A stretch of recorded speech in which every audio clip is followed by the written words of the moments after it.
بتكبير يهز الغاصبين من لأنات الثكالة إلا رب العالمين املأ الأرض بتكبير يهز الغاصبين من لأنات الثكالة إلا رب إن الحمد لله نحمده ونصلي على رسوله الكريم أما بعد বিশ্ব মানবতার মুক্তির দূত হযরত মুহাম্মদ মুস্তাফা সাল্লাল্লাহু আলাইহি ওয়াসাল্লাম যখন 40 বছর বয়সে এসে উপনীত হলেন, উনি যখন নবুয়ত প্রাপ্ত হলেন, আল্লাহ রব্বুল ইজ্জাতের নির্দেশে উনি দাওয়াত দিতে লাগলেন।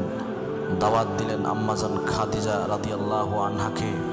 দাওয়াত কবুল করে ইমানের অমীয় সুধা পান করলেন খাদিজা রাদিয়াল্লাহু আনহা। দাওয়াত দিলেন হযরতে আবু বকর সিদ্দিক রাদিয়াল্লাহু তাআলা আনহুকে। দাওয়াত কবুল করে কালেমার পতাকা তলে আসলেন হযরতে আবু বকর সিদ্দিক রাদিয়াল্লাহু তাআলা আনহু। দাওয়াত দিলেন হযরতে আলী কাররামাল্লাহু ওয়াজহাকে। দাওয়াত কবুল করে ইসলামের ঝান্ডাকে সমুন্নত করলেন হযরতে আলী রাদিয়াল্লাহু তাআলা আনহু। এভাবে ধীরে ধীরে যখন মুহাম্মদ সাল্লাল্লাহু আলাইহি ওয়াসাল্লামের চরিত্রের মাধুরীতে মুগ্ধ হয়ে মক্কার বিভিন্ন গোত্রের লোকেরা এসে কালেমা পড়তে লাগলো, ঈমান কবুল করতে লাগলো, তখনই মক্কার কাফেররা বিশ্বনবী সাল্লাল্লাহু আলাইহি ওয়াসাল্লামকে বিভিন্ন উপায়ে কষ্ট দিতে আরম্ভ করলো। এমনকি যারা মুহাম্মদ সাল্লাল্লাহু আলাইহি ওয়াসাল্লামের ডাকে সাড়া দিয়ে ঈমান কবুল করেছে তাদেরকে কষ্ট পৌঁছাতে শুরু করলো। হযরতে বেলাল হাবশী রাদিয়াল্লাহু তাআলা আনহুকে শুধুমাত্র ঈমান কবুল করবার অপরাধে হযরতে বেলাল হাবশী রাদিয়াল্লাহু তাআলা আনহুকে মক্কার কাফেররা তাকে মরুভূমির উত্তপ্ত বালুর উপর শুইয়ে রেখে বুকের উপর পাথর চাপা দিয়ে রাখত। আর ওই সময়ে বেলাল হাবশী রাদিয়াল্লাহু তাআলা আনহুর জবান থেকে উচ্চারিত হতো আহাদ আহাদ, একত্ববাদের ঘোষণা উচ্চারিত হতো। যখন হযরতে আম্মার বিন ইয়াসির রাদিয়াল্লাহু তাআলা আনহুকে শুধুমাত্র ইসলামের পতাকা তলে আসার জন্যে তাকে মক্কার দুরাচাররা অত্যাচার করে জ্বলন্ত আগুনের কয়লার উপর শুইয়ে রাখত, যখন সাহাবায়ে কেরাম ঈমান কবুল করেছে এই কথাটুকু বলতে পারে না, যখন মুহাম্মদ সাল্লাল্লাহু আলাইহি ওয়াসাল্লাম কালেমার দাওয়াত দিতে গিয়ে বিভিন্ন জায়গায় বাধাগ্রস্ত হন, লাঞ্ছিত অপমানিত হয়ে ফিরে আসতে হয়, ওই সময়ে কোরআনের একটি আয়াত নাজিল হলো, সূরাতুর রহমানের পূর্ববর্তী সূরা সূরাতুল কমারের একটি আয়াত। আল্লাহ বললেন সাইয়ুহজামুল জামউ ওয়া ইউওয়াল্লুনাদ দুবুর। মুহাম্মদ সাল্লাল্লাহু আলাইহি ওয়াসাল্লাম ভবিষ্যৎবাণী করলেন যে হে বেলাল, হে আম্মার বিন ইয়াসির, শোনো, এই সময় আর থাকবে না, এই মক্কার কাফেররা এরা পরাজিত হবে, এরা পালিয়ে যেতে বাধ্য হবে, ইসলামের বিজয় নিশান উড়বে ইনশাআল্লাহ। এই কথা যখন মক্কার ঘরে ঘরে প্রচার হয়ে গেল, মক্কার কাফেররা মুসলমানদেরকে বিদ্রুপ করতে আরম্ভ করলো।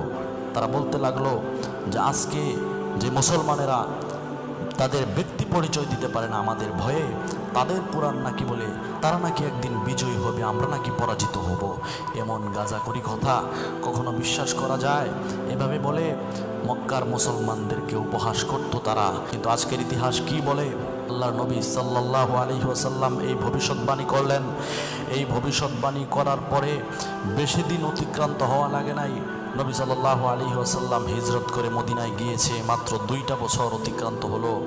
দ্বিতীয় হিজরির রমজান মাসের 17 তারিখ রব 1000 কুফফার বাহিনীর সাথে 313 জন নিরস্ত্র নিরন্ন অসহায় মুসলমানদের বদরের জিহাদ সংগঠিত হয়েছিল।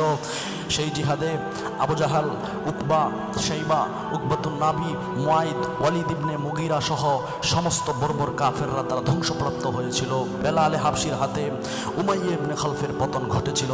বদরের মাটিতে ইসলামের বিজয় নিশান উত্তীর্ণ হয়েছিল।